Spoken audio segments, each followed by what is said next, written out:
પોરબંદરમાં જીવદયા ક્ષેત્રે અગ્રેસર સંસ્થા Uday Karavadra charitable trust and animal welfare ટ્રસ્ટની અગત્યની બેઠકનું આયોજન કરવામાં આવ્યું હતું, જેમાં એવું જાહેર કરવામાં આવ્યું હતું કે શહેરમાં હજુ અનેક જગ્યાએ મૂંગા જીવો સાથે અત્યાચાર થઈ રહ્યો છે.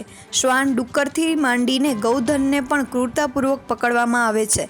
તેથી કોઈપણ વ્યક્તિ સરકારી તંત્ર નિયમ વિરુદ્ધ આવું કરતું હોય તો તેનો વિડીયો ઉતારીને સંસ્થા સુધી પહોંચાડી દેવામાં આવે તો મૂંગા જીવો ઉપર અત્યાચાર ગુજારનારને કાયદાનો પાઠ ભણાવી શકાશે, તેમ જાહેર થયું હતું.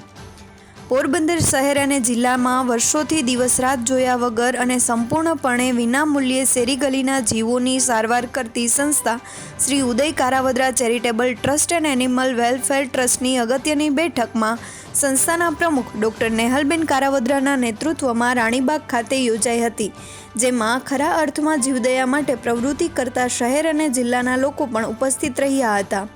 આ બેઠકમાં ડૉક્ટર નેહલબેન કારાવદ્રાએ માહિતી આપતા જણાવ્યું હતું કે સંપૂર્ણપણે નિઃશુલ્ક રીતે તેમની સંસ્થા દરેક પ્રકારના જીવોને નવું જીવન આપવા અને મદદરૂપ બનવા કાર્યરત છે, જેમાં ઘણી વખત લોકોથી માંડીને સરકારી તંત્ર સાથે સંઘર્ષ થતો હોય છે.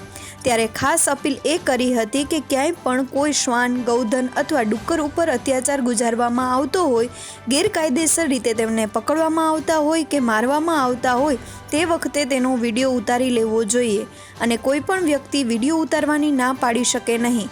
કાયદો તોડ્યા વગર તેનો વિડીયો ઉતારીને જે તે જવાબદાર તંત્ર અથવા વ્યક્તિગત રીતે પણ તેમની સામે પશુ ક્રૂરતા અધિનિયમ અંતર્ગત ફરિયાદ દાખલ થઈ શકે છે, તેની વિસ્તૃત જાણકારી આપી હતી.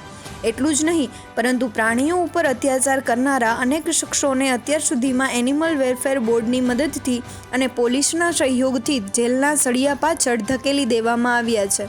ત્યારે જીવદયાનું કામ કરતા લોકો નિર્ભયતાથી આવા શખ્સો સામે સંગઠિત બનીને વધુ ઉમંગ અને ઉત્સાહ સાથે કામ કરશે તેવું આ બેઠકમાં નક્કી થયું હતું અને વધુ અનેક પ્રવૃત્તિઓ હાથ ધરવા કોલ અપાયો હતો.